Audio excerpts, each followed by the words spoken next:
Sir हो गया। देखो आज कौन सा दिन है? 17/5/2025। कौन सा दिन आपका? शनिवार है। और शनिवार क्या कहते हैं? सुरक्षित शनिवार। कौन सा महीना है? मई। और मई का ये कौन सा शनिवार है? दूसरा कि तीसरा? तीसरा शनिवार है। कौन सा शनिवार है? तीसरा।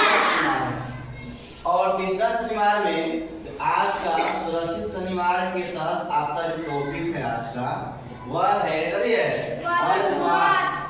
और कदी है चक्रवात। हाँ, ये क्यों होता है, कैसा होता है और इसे हम कैसे बच सकते हैं, इससे हमें क्या क्या हानियां हो सकती है, ये आज आपको बताना। ध्यान दो, बोर्ड पे जो लिखा हुआ है उस पर आप ध्यान दीजिए। आकाश में मौजूद बादलों के घर्षण से बिजली उत्पन्न होती है।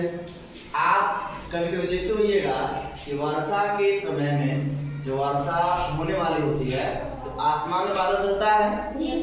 तो बादल चलते चलते रहता है, बादल घिरा हुआ है और एकदम बहुत भयंकर आवाज होती है।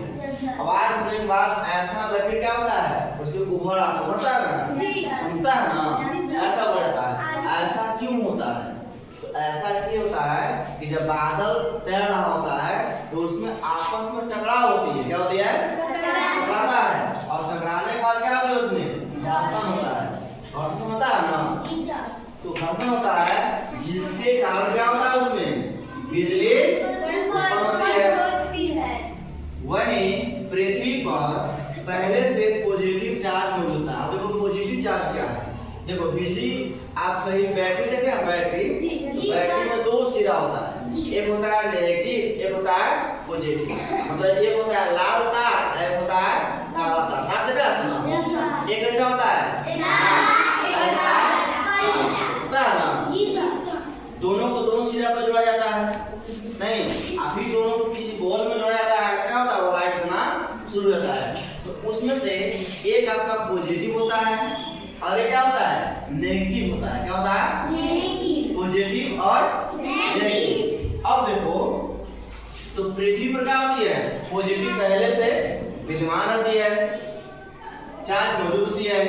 ऐसे में धरती और आकाश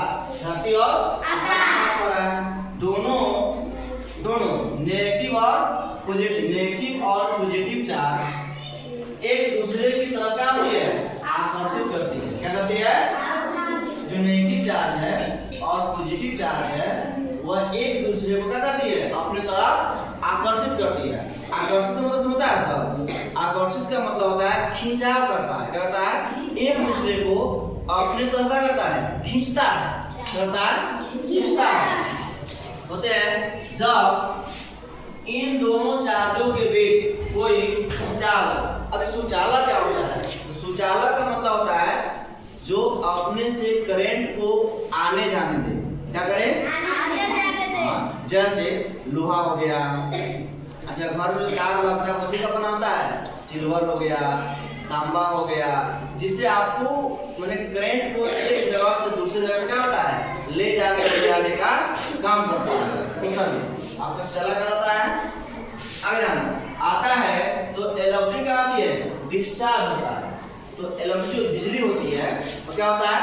डिस्चार्ज होती है। मतलब कि एक जगह से दूसरे जगह जाना क्या होती है? शुरू करती है। एक जगह जो बना हुआ है वहां से दूसरे क्या होता है? जाना शुरू कर देता है, ट्रांसफर होना शुरू हो जाता है उसमें। लेकिन आसमान में तो कुछ सुचालक होता नहीं है, वहां तो कोई तार नहीं होता है। होता है तार क्या? वहां पे कोई तार नहीं होता, वहां पे नहीं होता है। वहां पे किसी प्रकार की सुचालक नहीं होती है, ना पेड़ होता है ना पौधा होता है, नहीं होता वहां पे सुचालक नहीं होता है। आगे नहीं होता है तो चलो नहीं होता है तो यही इलेक्ट्रिक डिस्चार्ज ठनका के रूप में क्या होती है? जमीन पर गिर जाती है। और वहीं जो इलेक्ट्रिक डिस्चार्ज होता है क्या ना, जब बादल टकराया, घर्षण उत्पन्न हुआ नहीं तो वह इलेक्ट्रिक डिस्चार्ज हुआ तो वह क्या होती है? ठनका के रूप में या वज्रपात के रूप में इस तरह का आकार बनाकर क्या होती है? वह जमीन पर गिर जाती है। जब गिरती है उसी को क्या बोलते हैं? वज्रपात या क्या बोलते हैं?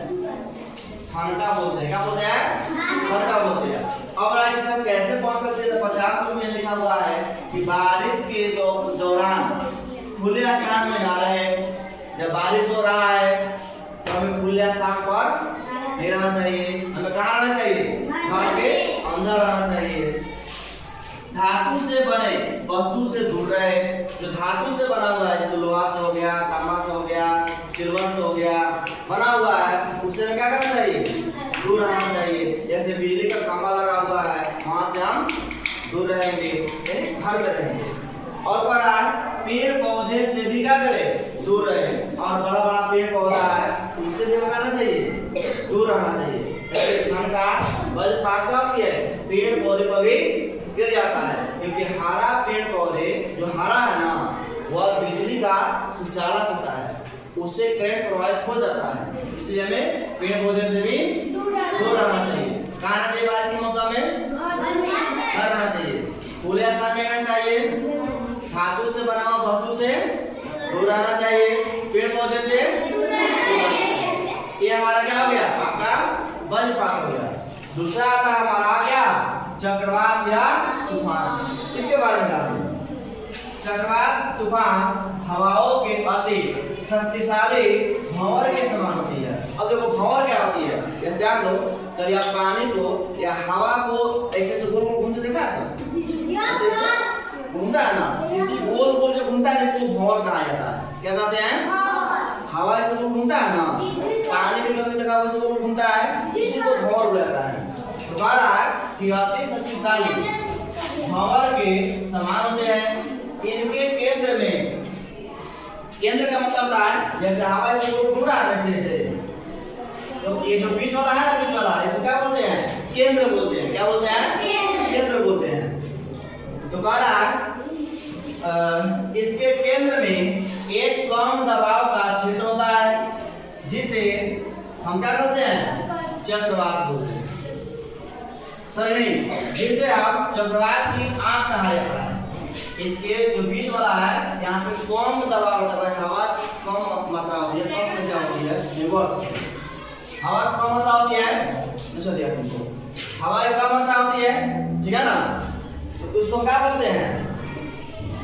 चक्रवात की आंख बोलते हैं। क्या बोलते हैं उसको? आंख बोलते हैं। और कह रहा है इनके चारों ओर क्रमशः बढ़ते हुए दबाव क्षेत्र होता है। और कह रहा है इसके चारों का हवाओं का एक दबाव होता है, दबाव क्षेत्र बनता है, ठीक है?